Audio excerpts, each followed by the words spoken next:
आज का पहला प्रश्न है कि विंड पावर में ऊर्जा रूपांतरण का सही क्रम होगा यांत्रिक ऊर्जा, गतिज ऊर्जा और विद्युत ऊर्जा। इनका सही क्रम क्या होगा? अगर बात करें विंड पावर की, यानी कि पवन ऊर्जा। पवन ऊर्जा के लिए हवादार जगहों पर पवन चक्कियां बनाई जाती हैं, जिनके द्वारा वायु की गतिज ऊर्जा गतिज वायु की जो गतिज ऊर्जा होती है वो यांत्रिक ऊर्जा में परिवर्तित हो जाती है और इस यांत्रिक ऊर्जा को जनरेटर के मदद से विद्युत ऊर्जा में परिवर्तित किया जाता है और इसीलिए इस ऊर्जा का रूपांतरण जो होगा, सबसे पहले गतिज ऊर्जा, फिर उसके बाद यांत्रिक ऊर्जा और फिर उसके बाद विद्युत ऊर्जा में परिवर्तित होगा। तो इसका सही जो आंसर है वो बी ऑप्शन।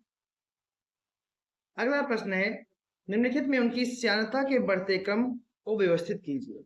जल, शहद, वायु और खून। कूट के आधार पर इसका चयनित करना है।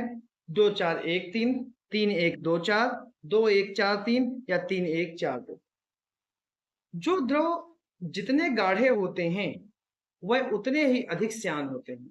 तो श्यानता का बढ़ता क्रम होगा, सबसे कम जो होगा वो वायु में होगा। ठीक है, बढ़ता क्रम में वायु में होगा नंबर 1। दूसरे पर जो है फिर आएगा जल, फिर उसके बाद आएगा खून, ठीक है, और फिर आपका आएगा शहद। तो सही होगा 3 1 4 2, 3 1 4 2 और डी ऑप्शन का जो है वो सही है। अगला प्रश्न है कथन और कारण के। पेंडुलम घड़ी शीतकाल में सुस्त हो जाती है और शीतकाल में इसका आवर्त काल घट जाता है। तो इसमें कौन सा कथन सही है? ए आर दोनों सही है, आर ए की सही व्याख्या करता है। बी ऑप्शन ए आर दोनों सही है लेकिन आर ए की सही व्याख्या नहीं करता है। सी ऑप्शन है ए सही है परंतु आर गलत है। डी ऑप्शन ए गलत है परंतु आर सही है। तो इसका सही जो आंसर है वो आपका है डी ऑप्शन की ए गलत है, ठीक है, लेकिन सॉरी डी ऑप्शन सही इसका है जिसमें ए गलत है और आर जो है वो सही है। पेंडुलम जो है घड़ी शीतकाल में तेजी से चलती है क्योंकि इसका आवर्त काल जो है वो घट जाता है, इसलिए इसका डी ऑप्शन सही। अगला प्रश्न है, निम्नलिखित में से कौन सा एक मुख्य संगठक एल्यूमिना है? रूबी, हीरा, संगमरमर या फिर बालू। तो जो इसका सही जो आंसर है वो आपका है ए ऑप्शन रूबी। रूबी का मुख्य घटक एल्यूमिना है जिसका फार्मूला जो है Al2O3 है। इसके साथ ही इसमें अल्प मात्रा में क्रोमियम आयन भी पाया जाता है। अगला प्रश्न है, फोटोग्राफी तकनीक का प्रयोग होता है पदार्थों के प्रभाजी क्रिस्टलन में, एक मिश्रण से पदार्थों को अलग करने में, फोटोग्राफी में या फिर पदार्थों की संरचना कोण के निर्धारण में। तो इसका सही जो आंसर है वो आपका है बी ऑप्शन, एक पदार्थ से पदार्थों को अलग करने में जो है उसे क्रोमेटोग्राफी कहते हैं, इसलिए इसका आंसर जो है वो बी ऑप्शन है। अगला प्रश्न है कि सूची 1 और सूची 2 को की फोटोग्राफी में कौन सा अम्ल होता है? इमली में कौन सा होता है, सोडा वाटर में कौन सा होता है और अचार में कौन सा होता है? तो इसका सही सुमेलन है कि फोटोग्राफी में आर्जेलिक अम्ल होता है, इमली में टार्टेरिक अम्ल होता है, सोडा वाटर में कार्बनिक अम्ल होता है और अचार में एसिटिक अम्ल होता है। तो इसका सही जो आंसर है वो सी ऑप्शन, सी ऑप्शन इसका सही आंसर। अगला प्रश्न है, एक विटामिन जो साधारणतया मानव द्वारा मूत्र से में निकाल दिया जाता है, विटामिन ए, विटामिन के, विटामिन सी या विटामिन बी।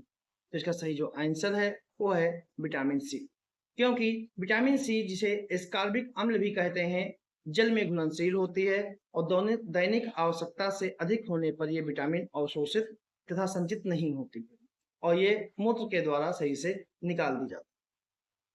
अगला प्रश्न है, पोषक पौधों की टहनियों से प्राप्त कच्ची लाख को क्या कहते हैं? सीड लाख, ब्रूड लाख, सैलेक या फिर बटन लाख। तो इसका सही जो आंसर है वो आपका है बी ऑप्शन, ब्रूड लाख। जो पोषक पौधों की टहनियों से कच्ची लाख मिलती है उसे ब्रूड लाख कहते हैं और लाख जो होता है एक चिपचिपा पदार्थ है जो लाख कीट की उदर ग्रंथियों से निकलता है। अगला प्रश्न है, निम्नलिखित में से कौन सा सत्य है? तिलचट्टे के रक्त द्वारा ऑक्सीजन का परिवहन किया जाता है और तिलचट्टे का रक्त सफेद होता है। तो इनमें कौन सा कथन जो है सत्य है? केवल एक, केवल दो, दोनों या फिर दोनों है। जो इसका सही जो आंसर है वो है बी ऑप्शन, केवल दो। क्योंकि तिलचट्टे के रक्त के द्वारा ऑक्सीजन का परिवहन नहीं किया जाता है और इसका रंग लाल ना होकर सफेद होता है, क्योंकि इसमें हीमोग्लोबिन नहीं पाया जाता। अगला प्रश्न है, जीव विज्ञान की निम्नलिखित शाखाओं में से किस एक के अंतर्गत उपार्जित लक्षणों का अध्ययन किया जाता है? बायोनेमी, ट्रोपोलॉजी, टेटोलॉजी, एंटोमोलॉजी। तो जो इसका सही जो आंसर है वो है सी ऑप्शन, टेटोलॉजी। टेटोलॉजी में उपार्जित लक्षणों का अध्ययन किया जाता है। बायोनॉमी में जीवन के नियमों से संबंधित अध्ययन किया जाता है।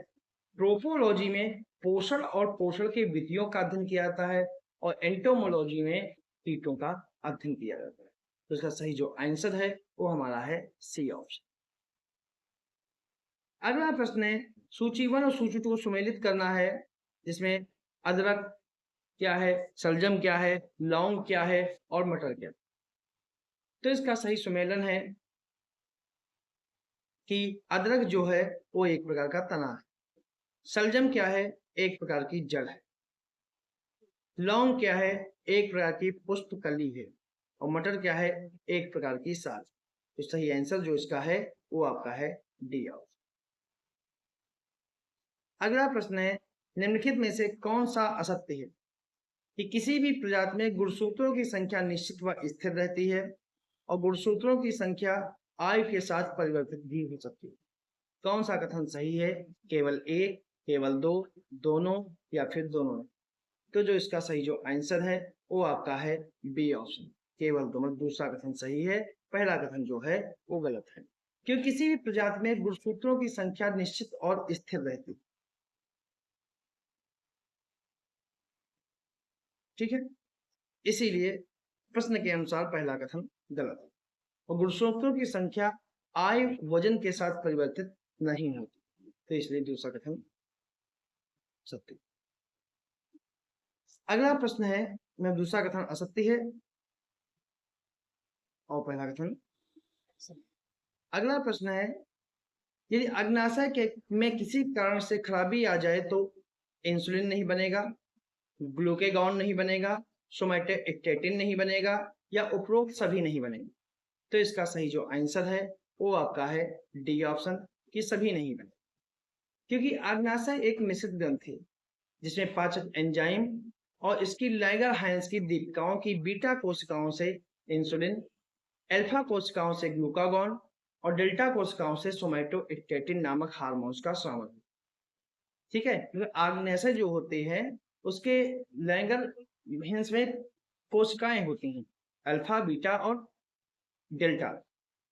अल्फा कोशिकाओं से ग्लूकागॉन निकलता है, बीटा कोशिकाओं से इंसुलिन निकलता है और डेल्टा कोशिकाओं से सोमैटोस्टेटिन निकलता है।